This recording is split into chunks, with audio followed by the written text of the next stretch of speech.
mengajukannya Pak Ustaz, kalau kita nggak boleh ikut campur, nggak boleh komen, sementara pemimpin kita misalkan tidak melakukan yang sebenarnya. Assalamualaikum warahmatullahi wabarakatuh. Kalau rekreasi, jalan-jalan untuk menghilangkan penat atau mencari suasana baru, apa itu termasuk melakukan hal yang tidak bermanfaat? Terima kasih. Bismillah. Assalamualaikum warahmatullahi wabarakatuh. Waalaikumsalam warahmatullahi wabarakatuh. Innal hamdalillah nahmaduhu wa nasta'inuhu wa nastaghfiruh wa na'udzu billahi min shururi anfusina wa min sayyiati a'malina man yahdihillahu fala mudilla lahu wa man yudlil fala hadiyalah. Asyhadu an la ilaha illallah wahdahu la syarika lahu wa asyhadu anna nabiyyana Muhammadan 'abduhu wa rasuluhu la nabiyya wa rasula ba'da. Qala Allah Ta'ala fi kitabihil aziz, ya ayyuhalladzina amanu taqullaha haqqa tuqatih wa la tamutunna illa wa antum muslimun. Ya ayyuhan nasu taqu rabbakumul ladzi khalaqakum min nafsin wahidah wa khalaqa minha zawjaha wa batha minhuma rijalan katsiran wa nisaa'a wattaqullaha alladzi tasaaluna bihi wal arham innallaha kana 'alaikum raqiba. Ya ayyuhalladzina amanu taqullaha wa qulu qawlan sadida yuslih lakum a'malakum wa yaghfir lakum dhunubakum wa man yuti'illaha wa rasulahu faqad faza fawzan 'azima. Amma ba'du fa inna asdaqal hadithi kitabullah wa khairul huda huda nabiyyina Muhammadin sallallahu alaihi wasallam Allahumma shalli alaihi. wa syarrul umuri muhdatsatuha fa inna kulla muhdatsatin fid dini bid'ah.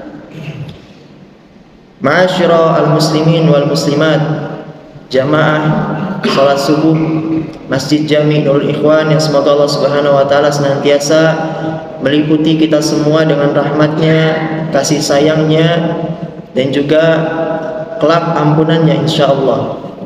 Pertama-tama mari kita panjatkan rasa syukur kita dan juga pujian terbaik kita kepada Rabb kita Jalla Jalaluhu Allah Subhanahu wa taala atas segala limpahan karunia yang begitu banyak, nikmat yang begitu banyak dan begitu besar, baik yang kita rasakan secara langsung ataupun yang tidak kita rasakan secara langsung, baik yang kita sadari ataupun tidak atau belum kita sadari.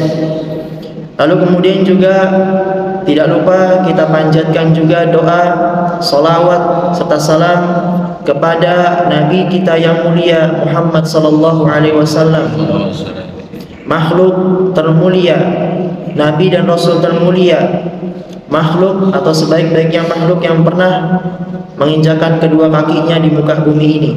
Demikian juga salawat dan juga salam kepada para sahabat-sahabat beliau yang senantiasa menjaga sunnah-sunnah beliau, membela agama beliau sampai titik darah penghabisan mereka semua.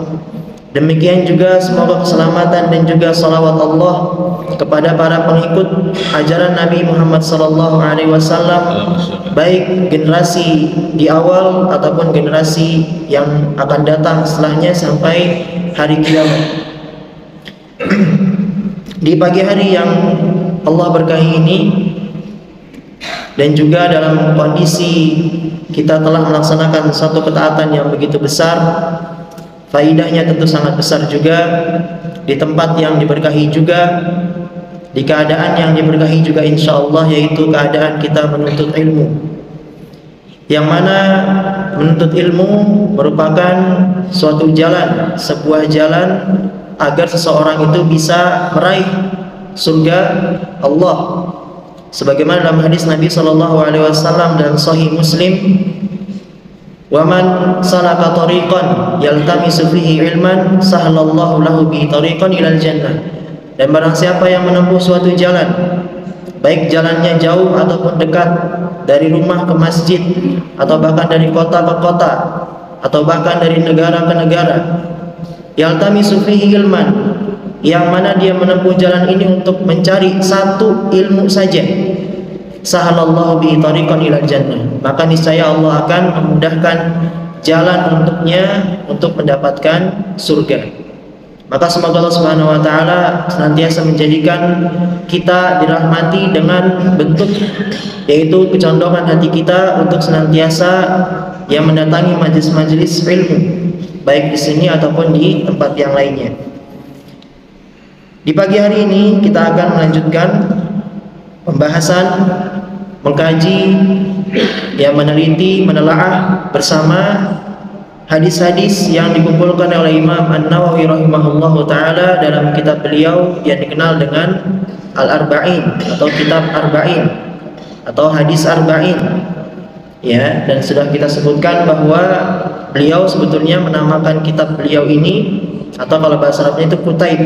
Kutaib itu buku kecil.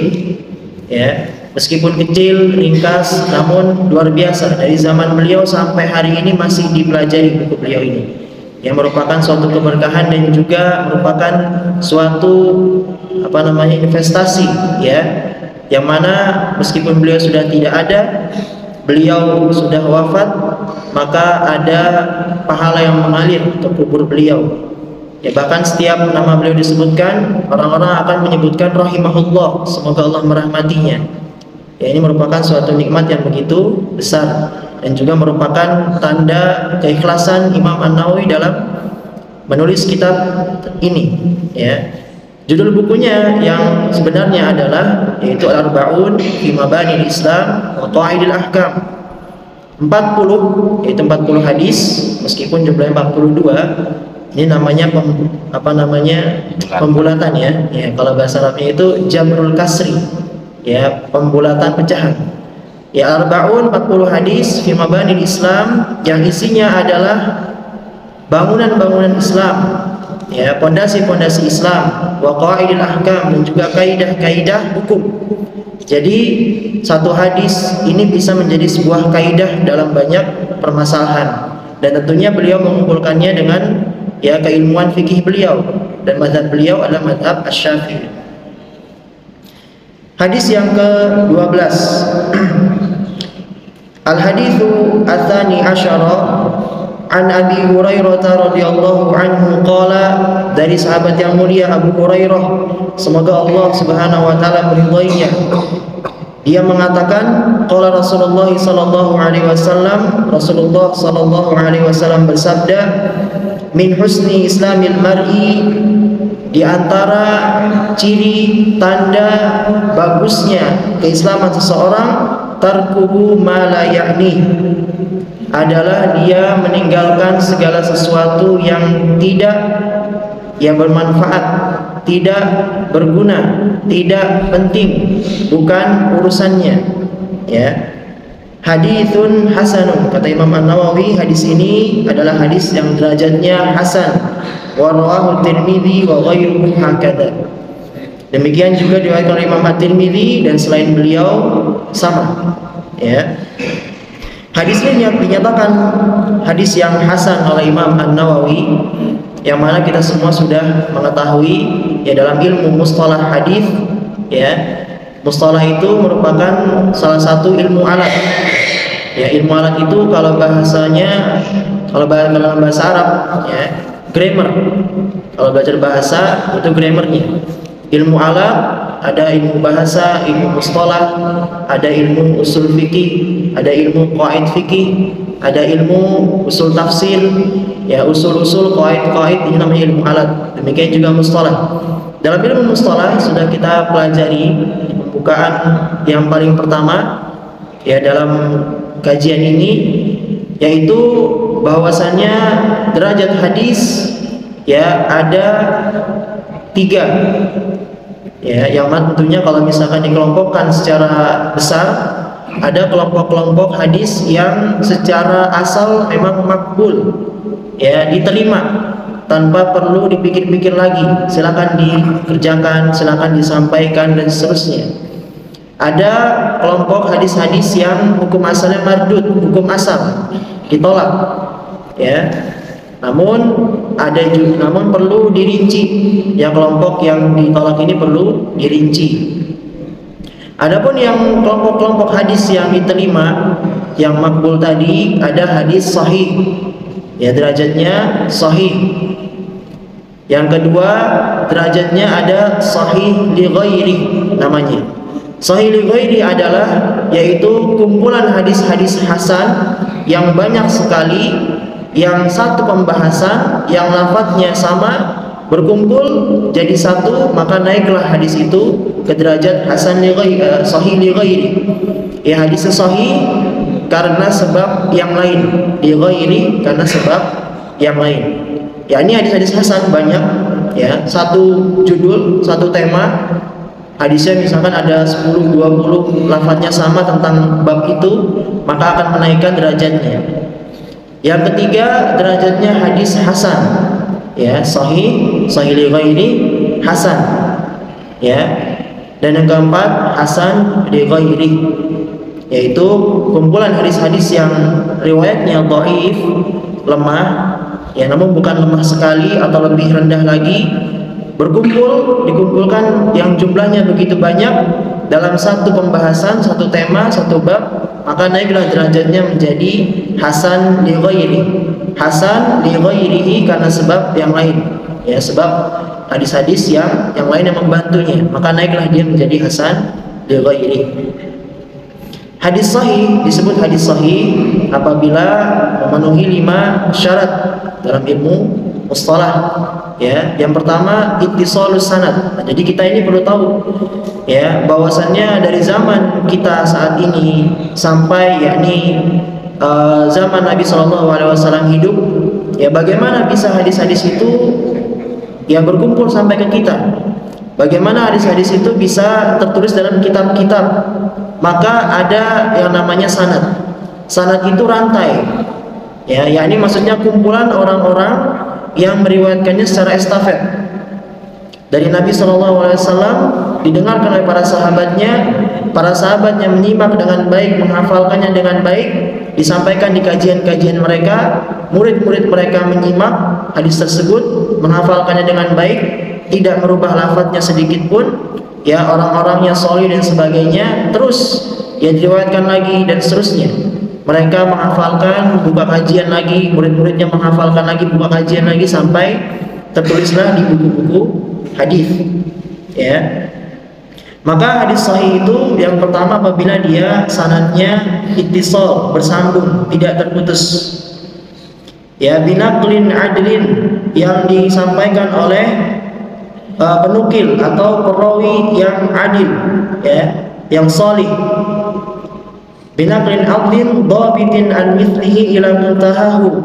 Yang ketiga, perawinya dhabit, kuat hafalannya atau kuat tulisannya. Hafalannya tidak berbeda lafadznya dengan lafadz Nabi SAW atau tulisannya persis dengan yang keluar dari lisan Nabi SAW. Dan itu menyelisihi yang masyhur, menyelisihi yang populer, wala illah, juga tidak ada kecacatan. Ya, seperti ada perawi yang tidak solih, perawi yang mengubah-ubah makna, ya, dan sebagainya. Maka kalau kelima syarat ini ada dalam sebuah hadis, maka sahih, ya, derajatnya. Kalau hasan, maka kurang 1 dari 5. Ada perawi yang khafadhattu, lemah hafalannya, ya, lemah tapi tidak lemah sekali, namun ada mungkin beberapa lafaz yang dia kurang ingat, ya, karena sebagian dalam bahasa Arab itu ada maknanya yang sama, tapi lafaznya berbeda-beda. Maka hadis ini Imam Nawawi mengatakan adalah hadis yang hasan, ya, sehingga menyebabkan dalam riwayatnya ada beberapa perawi yang dinyatakan lemah hafalannya, ya, ada juga yang mengatakan perawinya berbeda dan sebagainya. Pada hukum asalnya jamaah rahimahumullah, ya, hadis ini ya dinyatakan mursal. Mursal itu ada satu sahabat yang tidak disebutkan dalam rantai periwayatannya, ya, namun ya ringkasan daripada hadis ini adalah hadis yang hasan karena banyaknya riwayat-riwayat yang sama, lafaz-lafaz hadis yang sama dalam satu tema, satu bab yang sama, sehingga naiklah derajatnya ke derajat hadis yang hasan. Ya, hadis hasan, hadis sahih, maka semuanya boleh diamalkan secara bebas, ya, disampaikan dan diamalkan. Keutamaan hadis ini, yang pertama, hadis ini termasuk salah satu dari kategori hadis yang disebut sebagai jawami'ul kalim. Ya, hadis-hadis yang jawami'ul kalim. Jawami sifatnya, isinya universal, luas sekali. Al-kalim tapi lafadznya pendek, ringkas. Ya. Jadi hadis ini bukan sembarangan Imam Nawawi yang memasukkan di kitabnya, ini pendek, gampang, ya, gampang dihafal dan sebagainya, bukan. Namun karena beliau telah meneliti, ya, memahami hadis ini dengan sangat baik, maka beliau tahu bahwasannya ada makna-makna yang tersembunyi yang begitu luas dalam hadis yang ringkas ini. Sehingga hadis ini termasuk jawami al-kalim. Dan Nabi-Nabi sebelum Nabi kita Muhammad SAW, ya, dari para Nabi ini tidak, ya, atau belum memiliki kekhususan, keistimewaan sampai Nabi Muhammad, yang mana beliau ini memiliki lafaz hadis beliau banyak yang ringkas-ringkas, namun kalau diteliti maka maknanya sangat luas. Keutamaan hadis yang kedua, Al-Imam Ibnu Rajab Al-Hambali rahimahullahu taala, beliau mengatakan bahwa hadzal hadits aslun 'azimun min usulil adab. Ya. Hadis ini merupakan inti atau pokok yang mulia, yang besar, yang daripada inti-inti dari ilmu adab. Jadi hadis ini mengajarkan kita tentang sebuah adab yang mungkin kaum muslimin, ya, belum memahami atau mempraktikkan adab tersebut. Yang mana kata Imam Ibnu Rajab tadi, hadis ini merupakan inti atau pokok, ya, dari inti-inti ajaran ilmu adab. Ya, setiap muslim maka wajib untuk mengetahuinya agar kita menjadi seorang muslim yang beradab. Keutamaan hadis yang ketiga, hadis ini merupakan satu dari 4 hadis-hadis yang mana 4 hadis ini merangkum, ya, merangkum inti atau pokok-pokok ilmu adab yang sangat penting. Hadis ini merupakan satu dari 4 hadis yang merangkum atau membahas, ya, ilmu adab yang inti, yang pokok. Pertama, jemaah rahimahumullah, kita perlu tahu bahwasanya Nabi kita sallallahu alaihi wasallam pernah mengatakan, "Innama bu'itsu liutammima makarimal akhlak." Aku itu diutus untuk utammim, menyempurnakan al-akhlak, ya, adab. Jadi Nabi kita sallallahu alaihi wasallam selain mengajarkan kita ilmu-ilmu fikih, ya, salat, zakat, puasa, haji dan sebagainya, beliau juga diutus untuk menyempurnakan adab-adab umatnya, ya, menyempurnakan akhlak-akhlak mereka.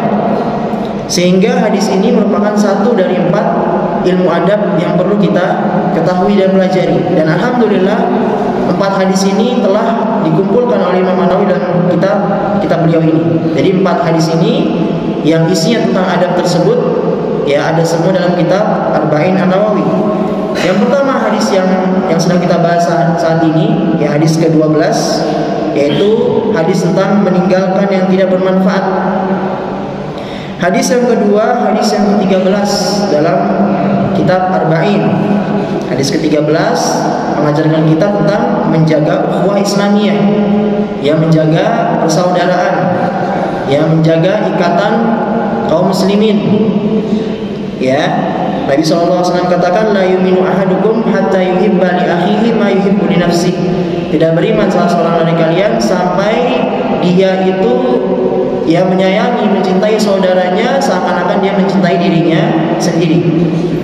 Hadis yang ketiga adalah hadis yang ke-15, ya, mengajarkan kita tentang adab etika untuk menjaga lisan, menjaga ucapan, kemudian memuliakan tetangga dan juga memuliakan tamu. Hadis yang keempat, hadis yang ke-16 dalam buku Arba'in, hadis tentang menjaga amarah, ya, menjaga emosi, nggak gampang marah, ya. Nah, itu 4 hadis yang merupakan hadis-hadis penting dalam pembahasan ilmu adab dan akhlak. Kemudian di sini Imam Nawawi rahimahullah taala mengatakan an Abi Hurairah, dari sahabat yang mulia Abu Hurairah.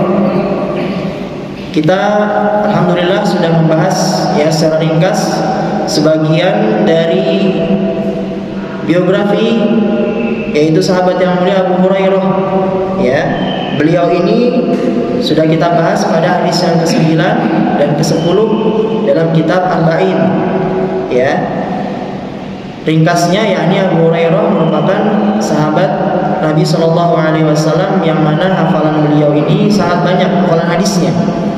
Ya, di samping beliau merupakan orang yang dari segi ekonominya mungkin kurang, namun beliau tidak putus asa dalam mendampingi Nabi, ya, dalam menghadiri majelis-majelis Nabi SAW, sehingga beliau menghafalkan banyak sekali hadis. Ya, Abu Hurairah.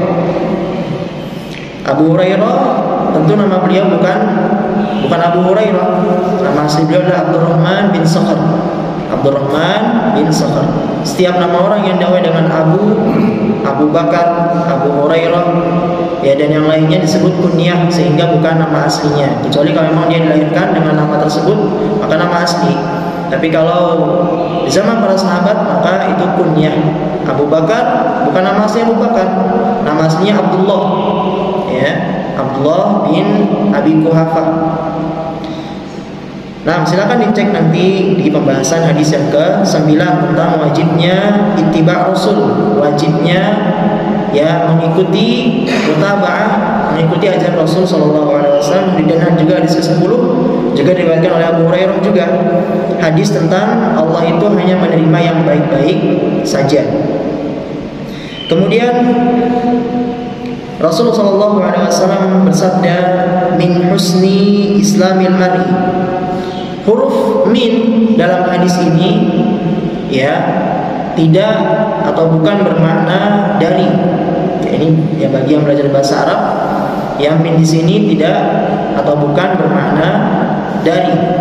Pada dasarnya huruf bahasa Arab itu huruf, ya, bukan huruf abata, bukan, ya, meskipun termasuk juga, namun pada dasarnya huruf-huruf dalam bahasa Arab atau yang dikategorikan sebagai huruf, maka pada asalnya tidak memiliki makna yang baku, tidak memiliki makna yang baku, berbeda dengan kata benda dan kata kerja. Sehingga min di sini maknanya adalah at-tab'id. At-tab'id itu artinya sebagian atau di antara. Jadi kita terjemahkan min husni islamil mar'i, di antara atau sebagian, ya, ciri atau tanda husni islamil mar'i, baiknya, bagusnya keislaman seseorang, ya, seperti itu. Jadi hadis ini tidak mengatakan atau tidak bermaksud bahwasannya ciri keislaman atau ciri baiknya keislaman seseorang cuman ini, bukan. Tapi ada lagi ciri-ciri yang lain, dan ini hanya diantaranya saja. Ya, diantara ciri, ya, diantara tanda seseorang itu punya Islam yang baik atau Islamnya seseorang itu bagus, maka diantara di hadis ini.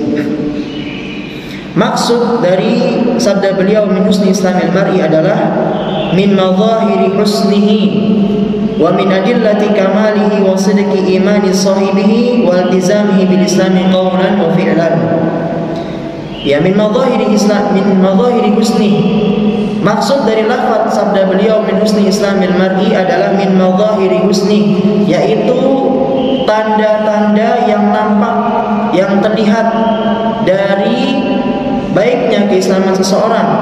Wa min adillati kamalihi, dan bukti dari kesempurnaan keislaman seseorang, wa sidqi imani sahibi, dan ciri dari jujurnya atau benarnya, sempurnanya keimanan seseorang, wal izamihi, dan juga komitmennya bil Islam, dalam agama Islam, qaulan wa amalan, baik secara ucapan dan perbuatan. Jadi mana lafaz yang ringkas ini min husni islamil mar'i tadi, ya, di antara ciri dari, ya, atau tanda seseorang itu Islamnya bagus, atau bukti bahwa dia Islamnya bagus atau bukti bahwasanya iman orang tersebut bagus ya adalah ini, tarkuhu ma la ya'ni, meninggalkan yang tidak bermanfaat baginya, tidak penting baginya, bukan urusannya.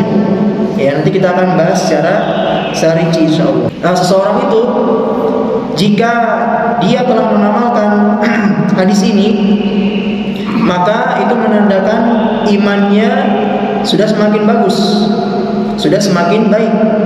Kenapa? Karena jika seandainya dia meninggalkan hal-hal yang tidak bermanfaat baik untuk dunia dan akhiratnya, maka dia telah mengerjakan atau mempelajari suatu iman yang begitu besar, iman kepada Allah, ya, dan juga iman kepada malaikat.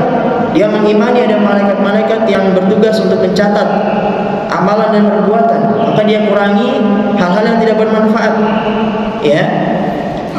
Dan juga iman kepada kitab-kitab Allah, terutama Al-Quran. Ya, Al-Quran isinya semuanya akhlak, ya, sebagiannya akhlak, ada kisah-kisah juga dan sebagainya.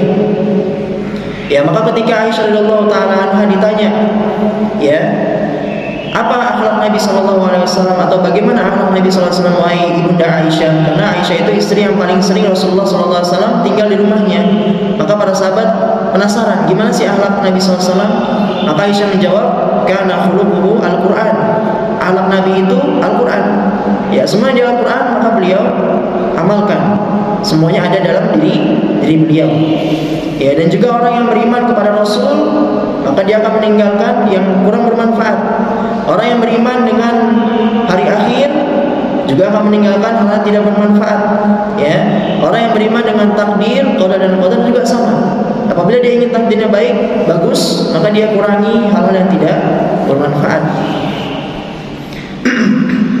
Ya, sehingga kita bisa menilai orang itu baik atau tidak ya dari salah satunya ini, ya, yaitu orang tersebut bagaimana keadaannya, kondisinya, apakah dia sering sibuk dengan hal yang kurang bermanfaat atau bahkan membahayakan agamanya atau tidak, ya. Lalu kemudian sabda beliau sallallahu alaihi wasallam, lafadznya tarkuhu, yakni meninggalkan. Maksud daripada tarkuhu, meninggalkan di sini adalah ibti'adul mar'i qabla wuqu'ihi fi ma la ya'ni, ya, wa dzalika bitawaqqi minhu wa aidan ba'da wuqu'ihi fihi wa dzalika bitaubati minhu. Jadi maksud atau makna lafaz tarkuhu dalam hadis ini ada dua kondisi, ada dua keadaan. Keadaan yang pertama adalah sebelum dia mengerjakan amalan tersebut, dan keadaan yang kedua adalah setelah dia mengerjakan amalan tersebut. Ya, jadi meninggalkan itu tidak mesti hanya selalu sebelum dia terjerumus saja, meskipun itu yang lebih utama, ya. Jadi maksud daripada hadis atau lafaz ini yakni ibtiadul mar'i, seseorang menjauhi ya amalan yang tidak bermanfaat tersebut sebelum dia terjerumus pada amalan tersebut. Wa dzalika bitawaqqi minhu, dengan cara ya dia bertakwa. Ya, dia takut. Ya, kalau dia terjerumus maka menjadi noda untuk catatannya, menjadi catatan yang buruk dan tidak baik, ya. Wa aidan, dan juga yang kedua demikian ba'da wuqu'ihi fi, yaitu apabila dia sudah terlanjur ya ikut campur atau masuk ke dalam amalan yang tidak bermanfaat tersebut, maka meninggalkannya yang kedua adalah dengan cara yakni melepaskan dirinya dari amalan tersebut setelah dia terkena. Wa dzalika bitaubati minhu, dan itu caranya dengan bertaubat, ya, beristighfar. Bagi yang belum terjerumus maka tinggalkan ya dengan takwa. Bagi yang telah terjerumus maka tinggalkan dengan taubat dan istighfar. Jadi agama kita ini sangat rinci sekali, ya, sangat detail sekali. Hal-hal yang mungkin sebagian orang menganggapnya biasa atau bahkan ya ini amalnya ringan-ringan saja, ya. Namun agama kita, ya, dalam agama Islam ini penting untuk keselamatan seorang hamba dalam akhiratnya, ya, dan juga mengurangi hal-hal yang tidak bermanfaat bagi akhiratnya atau membahayakan. Karena ya Nabi SAW dalam sebuah hadis yang lain beliau menjamin menjamin surga di tempat yang tertinggi bagi orang yang akhlaknya bagus. Ya, dalam sebuah hadis Nabi SAW katakan, "Ana za'imun bi baitin fi rabatil jannah liman tarakal mira wa in kana muhiqqan." Aku menjamin rumah bagi orang, ya, yakni aku menjamin rumah di pinggiran surga bagi orang yang dia meninggalkan debat kusir. Ya, debat-debat. Wa in kana muhiqqan, meskipun dia benar, meskipun dia sudah yakin dia yang benar. Wa bi baitin fi wasatil jannah ya liman tarakal kadhiba wa in kana mazihan. Dan aku jamin bagi orang, ya, dia akan mendapatkan rumah di tengah surga, ya, di surga bagian tengahnya, bagi orang yang meninggalkan ucapan dusta meskipun dia bercanda. Ya, bercanda namun isinya ya bohong. Ya, kalau misalkan dia tinggalkan, maka ada jaminan dari Nabi SAW rumah di tengah surga. Wa bi baitin fi 'alal jannah liman hasuna khuluquhu, kata Nabi SAW. Dan juga aku jamin rumah di surga yang paling tinggi bagi orang yang akhlaknya bagus. Ya, di antara akhlak yang bagus tadi meninggalkan yang kurang bermanfaat. Kemudian sabda beliau yang lafadznya ma la ya'ni, ya, maksud daripada lafaz beliau ma la ya'ni yaitu ma la yuhimmu au yanfa'uhu fi dinihi wa dunyahu min al-aqwali au al-af'al.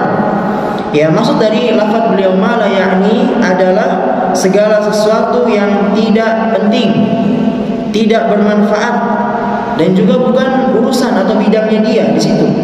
Ya, fi dinihi, baik dalam urusan agama, wa dunyahu, ataupun dalam urusan dunianya, minal aqwali awil af'al, baik dalam hal yang sifatnya ucapan atau perbuatan.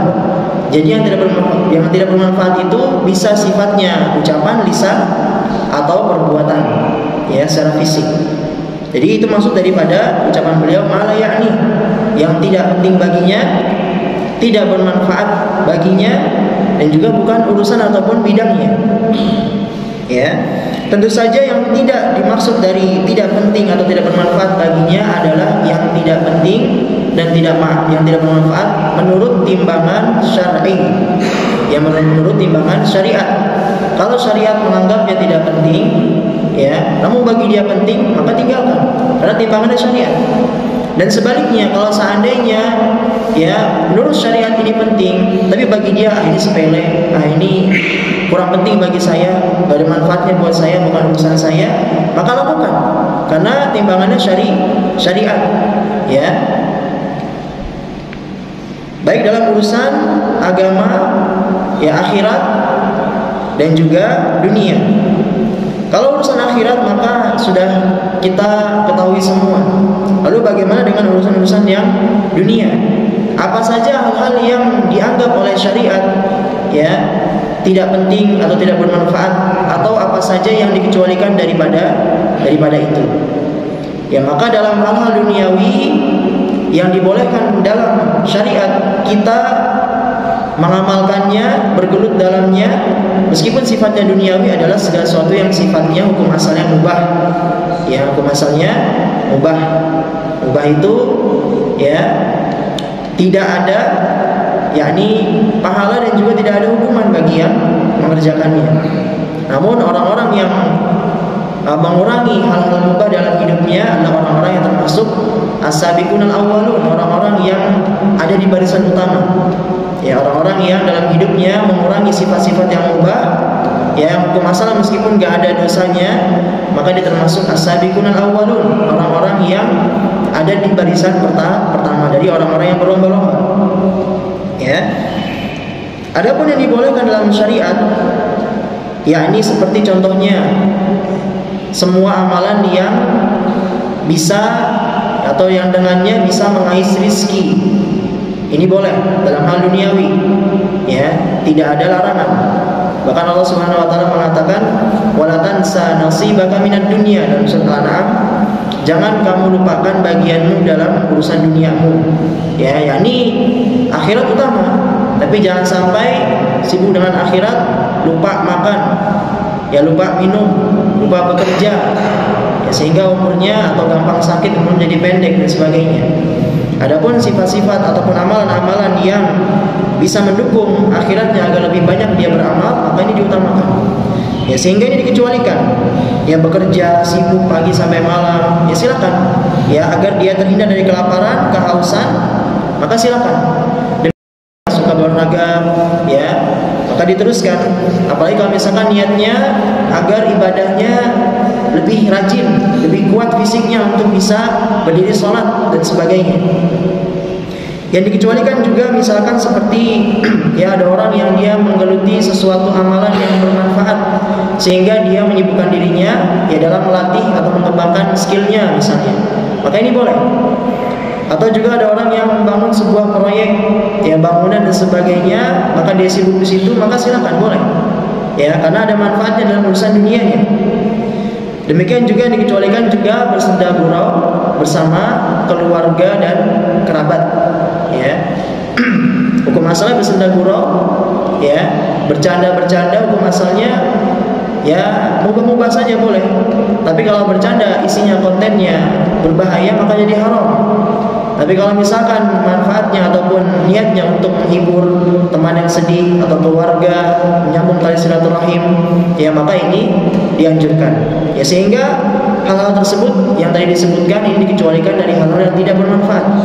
Ya, bukan berarti hadis ini mengajarkan kita untuk menyendiri, untuk berlepas diri dari orang lain, bukan. Bukan diajarkan yakni kita menjadi muslim yang tidak bergaul, bukan. Justru kita bergaul, hanya saja dikurangi yang tidak bermanfaat. Kita harus pelajari, harus tahu apa saja yang makruh, apa saja yang Nabi benci, yang syariat benci. Ya, kalau misalkan dibenci maka kita dengan teman ya komitmen, ayo kita kurangi. Ini enggak manfaat. Ayo yang manfaat kita banyakin, datangkan ke majelis ilmu, belajar Al-Qur'an dan sebagainya. Ya. Karena orang yang dia melepaskan dirinya dari kehidupan yang bermanfaat baik dunia dan akhiratnya, ini merupakan orang yang hukum asalnya yakni dibenci oleh syariat. Ya, bahkan Umar bin Khattab radhiyallahu taala anhu mengatakan, "Inni la akrahu an ara ahadakum sabahlalan." Aku benci apabila melihat salah seorang dari kalian itu sabahlal. Sabahlal itu farik, yakni gampang ngapain, mager, malas gerak, ya, tidur aja kerjaannya. La fi amali dunya, ya dia tidak ngapa-ngapain baik dalam hal dunia, wala fi amalil akhirat, dan juga nggak ngapa-ngapain juga dalam urusan akhirat. Artinya dia bergaul enggak, ya olahraga enggak misalkan, atau amal-amal duniawi ya seperti bekerja dan sebagainya dia tidak lakukan. Maka ini hal yang dibenci. Karena hukum asalnya adalah orang ya seorang mukmin, hukum asalnya seorang mukmin yang kuat itu lebih Allah cintai ya daripada orang mukmin yang enggak ngapa-ngapain. Ya, orang mukmin yang tidak ngapa-ngapain, ya dia beriman tapi dalam amalannya lebih banyak tidak ngapa-ngapainnya. Ya, ini menyelisih sebuah hadis yang sangat penting sekali. Ya, Nabi SAW mengatakan al-mu'minu al-qawi khairun wa ahabbu ila Allah minal mu'minid dhaif. Seorang mukmin yang qawi, yang kuat, ya fisiknya, pemberani, ya, ahabbu ila Allah, lebih Allah cintai minal mu'minid dhaif, daripada mukmin yang lemah fisiknya dan sebagainya. Wa fi kullin khairun, meskipun kata Nabi sallallahu alaihi wasallam masing-masingnya memiliki kebaikan. Ya, yang lemah, yang kuat memiliki kebaikan masing-masing. Maka Nabi SAW mengatakan ihris ala ma yanfa'uka, maka jagalah segala sesuatu yang bermanfaat bagimu. Ya, wasta'in billah wa la ta'jaz, dan mintalah kepada Allah pertolongan. Kalau misalkan lemah, lemes, ya atau yakni ketika sifat malas menghampiri, maka minta pertolongan kepada Allah agar dia terhindar dari sifat malas. Ya, wa la ta'jaz, dan jangan lemah kata Nabi sallallahu alaihi wasallam. Baik. Kemudian ya makna hadis secara global, ya makna hadis secara globalnya adalah sebagaimana dikatakan Imam Ibnu Qayyim rahimahullahu taala, fa hadzal hadis ya'ummu tarku lima la ya'ni minal kalam. Ya, hadis ini mencakup segala sesuatu yang sifatnya tidak bermanfaat, baik dari sisi atau segi ucapan-ucapan yang tidak bermanfaat, termasuk dalam hadis ini. Wan nadhar, atau melihat yang tidak bermanfaat juga termasuk dalam hadis ini. Wal istima', dan juga mendengarkan.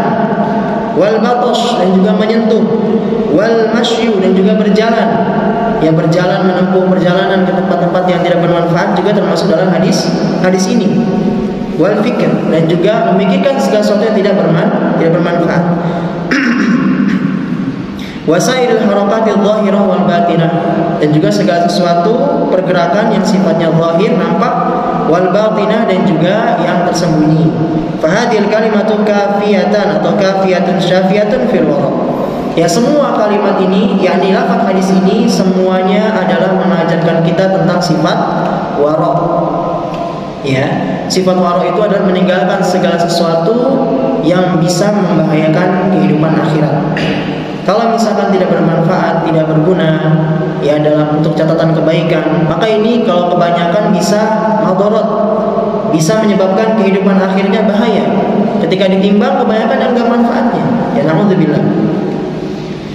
Baik, kemudian faedah hadis yang bisa kita petik dalam hadis ini adalah yang pertama, hadis ini menunjukkan bahwa seorang muslim dan juga muslimah dalam keislaman mereka terbagi menjadi dua. Yang pertama, al-muslimu fi islami, orang atau muslim yang Islamnya baik. Yang kedua, al-musii'u fi islami, orang yang buruk dalam keislamannya. Jadi seorang muslim terbagi menjadi dua. Ada muslim yang baik, ada muslim yang buruk. Ya, maka kalau misalkan ingin mencontoh muslim yang baik, ya kebanyakan kan di akhir zaman sekarang seperti itu. Kalau melihat seorang yang KTP-nya muslim, orang yang ngaku muslim, ya tapi kok muslim, misalkan nongkrong-nongkrong pinggir jalan muslim, ya tawuran, ya contohnya yang nggak baik-baik, contohnya muslim-muslim yang tidak baik Islamnya, ya. Padahal ada kelompok yang harusnya di situ dicontoh, ya muslim-muslim yang Islamnya baik. Apalagi kalau ingin mencontoh dengan yang lebih sempurna, contoh siapa? Seorang muslim yang sempurna, Nabi kita sallallahu alaihi wasallam. Ya, beliau seorang muslim dan muslim yang sempurna. Ya, kenapa kita mencontoh orang-orang yang tidak baik Islamnya, lalu menjadikan sebagai bukti dan dalil Islam itu kayak gini dan kayak gitu. Padahal yang baik-baik sangat banyak sekali. Abu Bakar, Umar, Utsman, kisah-kisah beliau sampai hari ini bisa kita dengar. Ya, maka contoh kelompok yang baik-baik. Lalu bagaimana cara kita agar kita bisa menjadi kelompok yang pertama? Ya, kelompok muslim yang baik-baik. Maka bisa kita ya ambil faidah atau pelajari dalam ayat yang Allah Subhanahu wa taala katakan dalam surah An-Nisa ayat 125. Ya, bagaimana cara menjadi orang muslim yang baik? Maka Allah Subhanahu wa taala berfirman, "Wa man ahsanu dinan mimman aslama wajhahu lillahi wa huwa muhsin wattaba'a millata Ibrahim hanifa." Kata Allah Subhanahu wa taala, dan siapakah yang lebih baik Islamnya, ya, dari orang-orang yang dia wajahnya tunduk di hadapan Allah. Muslim itu artinya orang yang tunduk dari laki-laki, muslimah orang yang tunduk dari perempuan. Ya, maka seorang muslim yang baik adalah orang yang tunduk, patuh. Kalau misalkan ada ayat ataupun hadis yang mengatakan demikian, sudah patuh. Gak usah komplain-komplain. Ya, kok gini, kok gitu. Kenapa begini, kenapa begitu. Ya, hukum asalnya adalah seorang muslim tunduk dan patuh. Ya, wa huwa muhsin, dan juga dia orang yang berbuat kebaikan. Wattaba'a millata Ibrahim hanifa, dan juga dia mengikuti agamanya Ibrahim yang lurus. Dan semua agama Nabi adalah satu, yaitu agama Islam. Maka apabila jika seandainya seorang muslim sudah menjadi orang yang baik, ada kabar gembira Nabi SAW dalam hadis yang diriwayatkan Bukhari dan Muslim. Nabi SAW bersabda, "Idza ahsana ahadukum islamahu," jika seandainya seorang dari kalian telah memperbagus Islamnya, "fakullu hasanatin ya'maluha," maka setiap satu kebaikan yang dia amalkan, kerjakan, "tuktabu bi asyri amsalihha," maka Allah akan catat satu amalan itu minimal 10 kebaikan. Ya.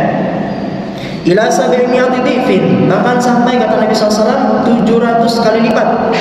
Wa kullu sayyi'atin ya'maluha, dan setiap satu keburukan yang dia kerjakan tuktabu bimithliha, ya, hanya ditulis 1:1 saja. Satu kebaikan, satu keburukan, maka 1 dosa.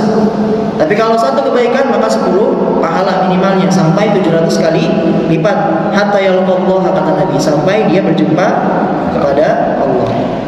Ya. Faedah yang kedua dari hadis ini adalah hadis ini sifatnya adalah kabar, namun isinya perintah dan larangan. Ya, hadis ini meskipun sifatnya kabar, tapi sifatnya perintah. Itu merintahkan kita untuk fokus terhadap hal yang bermanfaat, dan juga melarang kita dari bergelut berkutat dalam hal-hal yang tidak bermanfaat. Kemudian faedah yang ketiga adalah ada istilah dari mafhumul mukhalafah. Ya, mafhumul mukhalafah itu dalam ilmu usul fikih, yaitu yakni pemahaman sebaliknya. Ya, pemahaman sebaliknya. Lafaz hadis ini berbunyi min husni islamil mar'i tarkuhu ma la ya'ni. Maka sebaliknya adalah min su'i islamil mar'i fi'luhu ma la ya'ni. Ciri di antara tanda buruknya keislaman seseorang adalah dia mengerjakan segala sesuatu yang tidak penting, tidak manfaat, atau bukan urusannya. Sebaliknya seperti itu. Ya, ciri yang bagus maka dia tinggalkan yang tidak manfaat. Maka sebaliknya ciri yang tidak baik, maka karena dia mengerjakan yang tidak bermanfaat. Ya.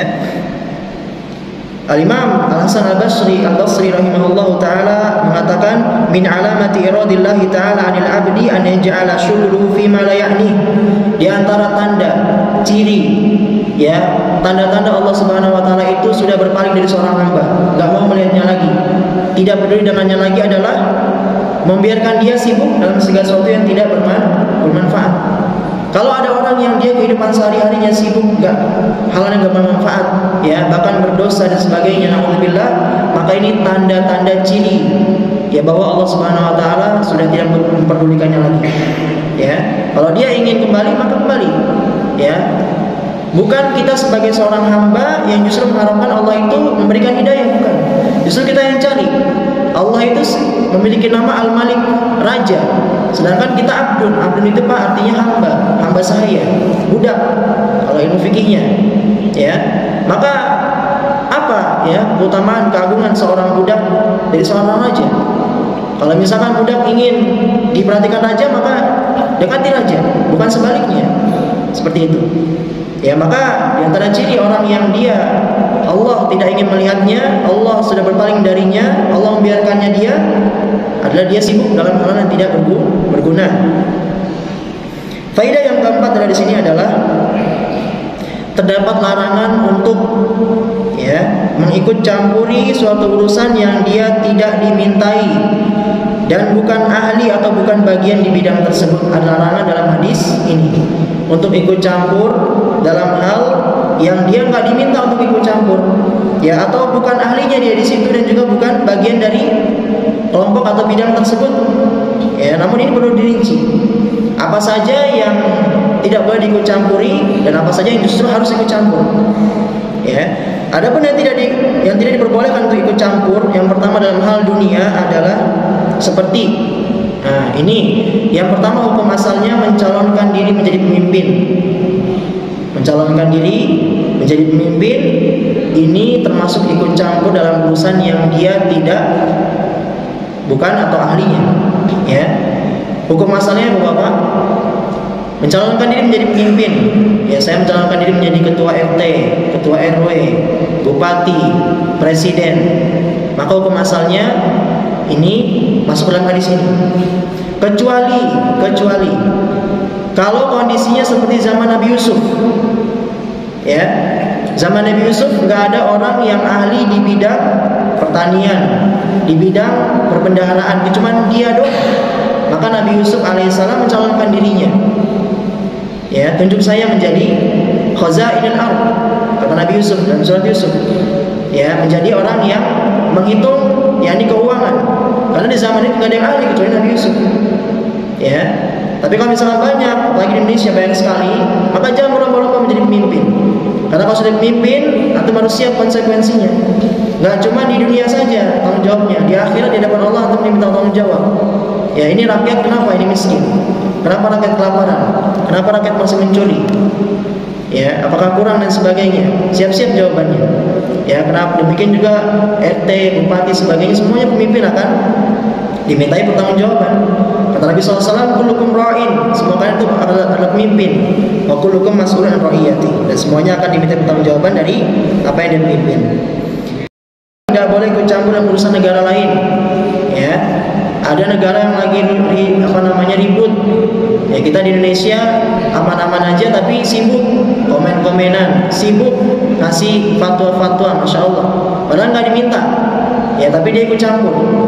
Ya, kecuali kalau misalkan dia bidangnya di situ, dia presiden ataupun wakilnya ataupun orang-orang khusus yang diminta untuk ikut campur, maka silakan. Tapi kalau bukan, maka hukum asalnya tinggalkan. Ini nggak bermanfaat. Baik. Ya, lalu bagaimana misalkan kalau seandainya ada negara Islam yang dijajah, negara Islam yang diserang, Palestina dan sebagainya, apakah kita nggak boleh ikut campur? Hukum asalnya kalau kita bukan bagian dari orang yang ahli di bidangnya, maka tidak boleh. Ya, hukum asalnya tidak boleh, apalagi terjun langsung ikut perang tanpa izin oleh Pak Presiden. Ini salah juga. Kita hidup bernegara, ada pemimpinnya.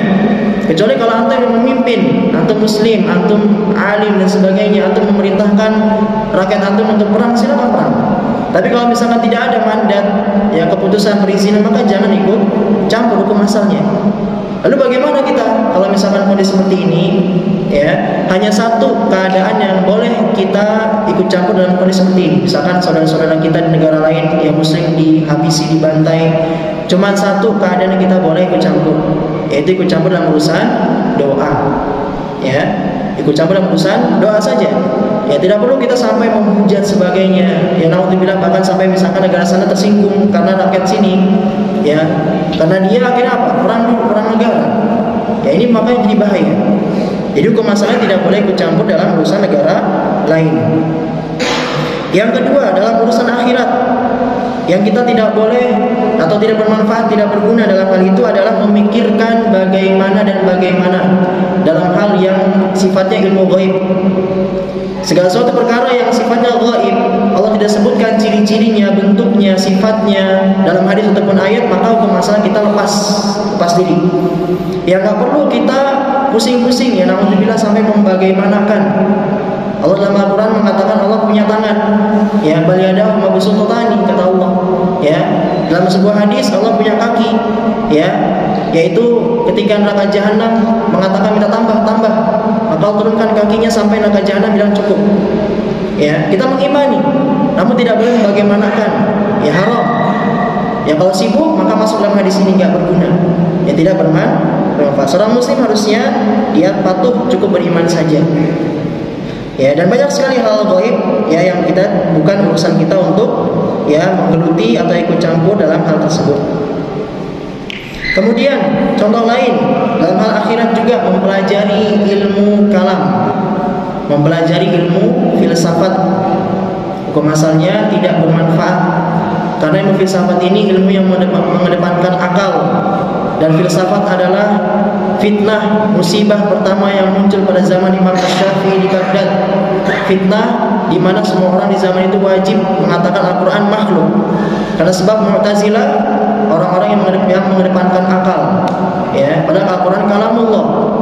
Maka enggak berguna, bermanfaat bagi yang mempelajari ilmu filsafat. Imam Syafi'i mengatakan la yalqiyallahu ya abdan, la yalqiyallahu abdan aw rabbahu ya bi ardin min dunubihi ma'ada syirki khairun lahu min ilmil kalam. Jika saja seorang hamba berjumpa dengan Allah dengan semua dosa yang dia bawa kecuali dosa syirik, ya itu lebih baik daripada dia berjumpa dengan Allah dengan dia bawa ilmu kalam, ya, filsafat. Nah, itu tidak bermanfaat. Lalu yang terakhir adalah contohnya seperti debat. Ya, debat pusing, apalagi debat-debat yang nggak ada ujungnya, udah tinggalkan aja. Orang yang dia kelihatan memang debatnya cuma pengen dibenarkan, yang mencari pembenaran bukan kebenaran, maka tinggalkan. Ini hal yang tidak bermanfaat. Faedah yang kelima adalah hadis ini tidak membatasi seseorang untuk melakukan amar ma'ruf nahi munkar. Ya, faedah yang kelima, hadis ini tidak boleh dipahami ya agar orang itu menjauhi amalan amar ma'ruf nahi munkar. Kalau ada kezaliman, kalau ada kemungkaran, maka hukum asalnya kita cegah. Ya, Nabi SAW katakan, "Mana wa ma amartukum bihi fa'tu minhu mastata'tum." Karena hukum asal amar ma'ruf nahi munkar adalah wajib. Maka kalau wajib, lakukan sebisa mungkin. Ya, bukan berarti ketika ada kemungkaran, kemaksiatan, dosa, ditanya, "Akhi, kenapa antum enggak cegah?" "Oh, itu bukan urusan saya. Oh, saya bukan ustaz. Ya, saya enggak tahu, saya bukan ahlinya." Bukan. Justru diingatkan sebisanya. Ya, sebisanya. Justru kalau seandainya dia diam saja, maka akan bisa mendatangkan kemurkaan Allah. Ya.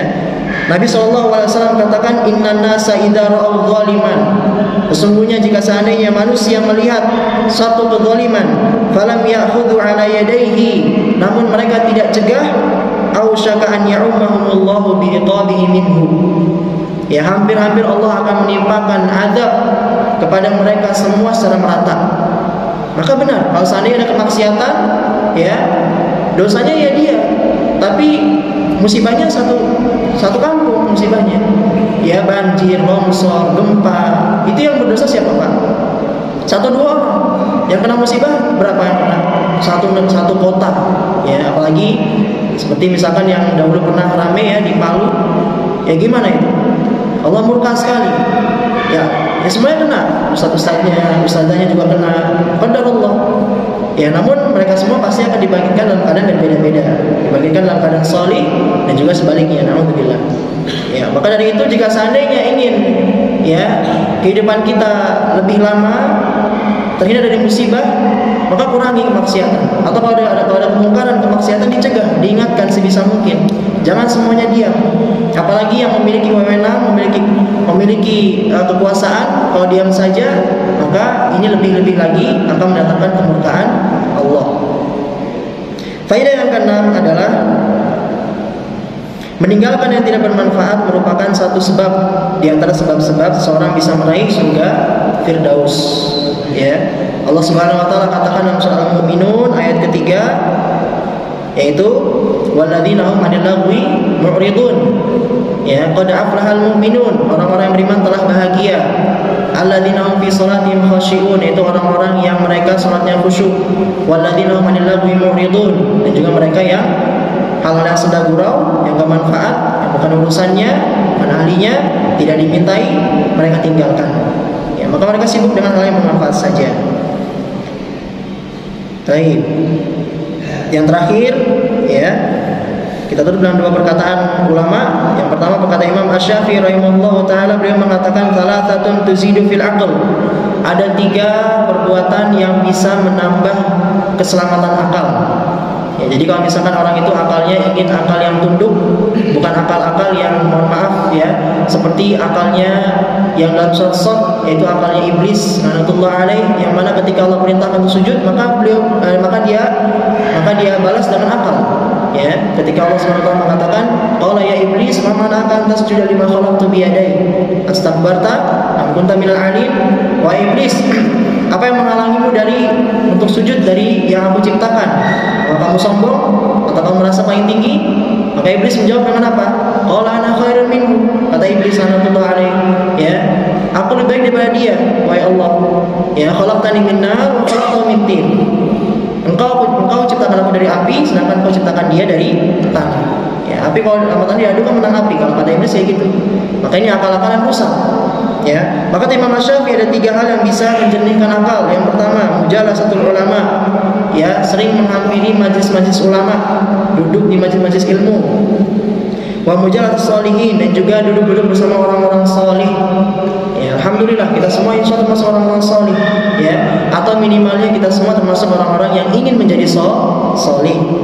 Wa tarkul kalami fi ma la ya'ni, kata Imam Syafi'i. Dan yang ketiga adalah meninggalkan ucapan yang tidak berfaedah, tidak manfaat, ya. Yang terakhir, Umar bin Khattab radhiyallahu ta'ala mengatakan, man kathura kalamuhu kathura khata'uhu. Barang siapa yang banyak bicaranya maka pasti banyak salahnya. Wa man kathura khata'uhu kathurat dzunubuhu. Dan barang siapa yang banyak salahnya maka pasti banyak dosanya. Wa man kathurat dzunubuhu fannaru aula bih. Dan barang siapa yang dosanya sudah banyak, yang banyak dosanya, maka neraka lebih utama baginya. Na'udzubillah. Ya, kita mohon kepada Allah Subhanahu wa taala agar kita menjadi muslim-muslim yang beradab, muslim-muslim yang berakhlak, dan juga menambah ilmu kita, terutama adab kita, ya. Karena adab ini ya perlu, atau ilmu perlu diimbangi dengan adab.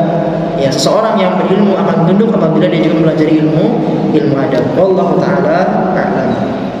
Ya, baik, saya rasa cukup insyaallah. Jika ada pertanyaan, kalau tidak ada maka alhamdulillah. Ya, silakan, ada yang mau bertanya? Kalau tidak ada berarti tandanya sudah paham semua insyaallah ya. Ya, baik, kalau tidak ada ya, kalau bertanya di sini aja Pak ya, biar nanti yang lain bisa dapat faedahnya juga. Jadi saya utamakan pertanyaannya ketika di majelis. Jika ya. Tadi Pak Ustaz ada faedah yang beberapa tadi Pak Ustaz. Jadi ada hukum asal kita tidak boleh bercampur. Ada juga yang kewajiban kita melaksanakan amar ma'ruf nahi munkar. Itu bagaimana menyandingkannya Pak Ustaz? Itu kalau kita nggak boleh bercampur, nggak boleh komen, sementara pemimpin kita misalkan tidak melakukan yang sebenarnya. Ya, baik. Ya, jazakallahu khairan. Pertanyaan sangat bagus. Ya, bagaimana cara kita bisa mengimbangi? Ya, bagaimana cara kita bisa mengimbangi amar ma'ruf dengan hadis ini? Yang mana di antara makna hadis ini adalah tidak kita mencampuri hukum asal, yaitu urusan orang lain. Ya, maka di sini kita perlu perhatikan Pak, yaitu tingkatan. Ada atas ke bawah, ada bawah ke atas. Ya, kalau atas ke bawah maka hukum asalnya wajib dia amar ma'ruf. Misalkan Umar bin Khattab, beliau ketika menjadi khalifah dulu, kisahnya adalah beliau kemana-mana suka bawa tongkat. Kalau ada rakyatnya yang melakukan dosa maksiat, dipukul sama Umar. Ya, lalu diingatkan ini nggak boleh. Ya, kalau tidak bisa maka dengan lisan. Ya, diingatkan, akhi, takutlah kepada Allah. Ya, ini seperti itu. Ya, sebisanya. Ya, tidak perlu untuk menjadi ustaz untuk amar ma'ruf, tidak perlu menjadi seorang alim untuk amar ma'ruf. Semua orang wajib amar ma'ruf nahi munkar. Dan minimal adalah dengan hatinya dia mengingkari, dengan hati adalah dia benci. Ya, dia benci, dia nggak bisa dengan tangan ataupun lisan, tapi dia ingin mengubah kemungkaran tersebut. Namun ini kata Nabi, wadzalika adhaful iman. Itu contoh atau ciri iman yang paling lemah. Cuman diem tok, ya cuman bisa greget di hati gitu kan. Ya. Lalu bagaimana jika seandainya pemimpin yang di atas ya melakukan kemungkaran? Maka cara kita adalah menggunakan wasilah, perantara. Kalau misalkan kita rakyat, maka coba dekati orang-orang yang memiliki wewenang di situ agar bisa naik sampai ke pemimpin, presiden. Ya, kalau misalkan dari bawah langsung ke atas, kadang-kadang susah. Ya, demikian. Dan yang termasuk bukan urusannya, bukan berarti ya, bukan berarti ketika ada kemungkaran, kemaksiatan kita nggak ikut campur. Karena amar ma'ruf nahi munkar ini dikecualikan dalam hadis ini. Karena hukum asalnya amar ma'ruf nahi munkar itu wajib hukum asalnya. Maka kalau wajib adalah harus dikerjakan sebisa mungkin. Ya. Jadi kalau misalkan ada yang pemimpin yang tinggi, maka pakai wasilah kalau ada. Ya. Kalau tidak ada, maka kita berdoa. Jadi maka berdoa agar pemimpin tersebut jadi baik. Ya, Abdullah bin Mubarak, ya, atau dikenal dengan Ibnu Mubarak. Beliau pernah mengatakan, jika seandainya aku punya satu aja doa yang aku yakin pasti Allah jawab langsung, saya akan tunjukkan doa ini untuk para pemimpin. Kalau saya punya satu doa yang pasti dijawab di hari itu, saya akan doakan para pemimpin. Karena kalau pemimpin baik, maka semuanya akan baik. Seperti itu. Wallahu a'lam. Ya, terima kasih. Ya, baik, ada pertanyaan dari akhwat. Assalamualaikum warahmatullahi wabarakatuh. Kalau rekreasi, jalan-jalan untuk menghilangkan penat atau cari suasana baru, apa itu termasuk melakukan hal yang tidak bermanfaat? Terima kasih. Ya, maka ini dikecualikan. Ya, tadi kita sebutkan apabila hal duniawi yang seperti bersenda gurau dengan keluarga, menyambung tali silaturahim, ya, agar keluarganya lebih harmonis, silakan rekreasi, boleh. Apalagi rekreasinya ke tempat-tempat yang di situ ada tanda-tanda kebesaran Allah agar imannya semakin bertambah. Tadabbur alam, orang sebutnya, yang merenungi alam semesta ciptaan Allah, maka ini boleh. Kalau rekreasi tempat-tempat maksiat, maka ini haram. Ya, maka ini haram. Ya, jadi rekreasi itu Pak, hukumnya bisa mubah, bisa sunnah, bisa wajib, bisa haram. Wajib kalau rekreasinya bukan rekreasi tapi ya ini sekalian gitu kan, sekalian buat haji misalnya, maka ini wajib. Ya, kalau sunnah tadi bisa sunnah kalau seandainya ada keluarga yang dia penat, yang dia sedih, butuh hiburan, maka kepala keluarga atau sebagian keluarganya menghiburnya dengan jalan-jalan. Ini sunnah. Ya, Rasulullah juga demikian juga sama. Rasulullah juga pernah bercanda sama sahabatnya pernah. Ya. Lalu mubah yang hukumnya boleh-boleh saja. Ya, ini tidak begitu dibutuhkan, tapi agar keluarga bisa lebih harmonis saja, ya sudah, silakan jalan-jalan boleh. Kalau haram tujuannya yang tempat maksiat, ya maka ini haram. Allah Taala. Ya, saya rasa cukup ya. Baik, jazakumullah khairan. Terima kasih atas perhatian semuanya. Dan mohon maaf jika ada kekurangan dalam saya pribadi ataupun kalimat yang keliru, maka saya mohon ampun kepada Allah Subhanahu wa taala. Astagfirullahaladzim wa lakum. Kita dalam doa kafaratul majlis. Subhanakallahumma bihamdik, asyhadu an la ilaha illa anta, astaghfiruka wa atubu ilaik. Terima kasih. Assalamualaikum warahmatullahi wabarakatuh. Waalaikumsalam warahmatullahi wabarakatuh.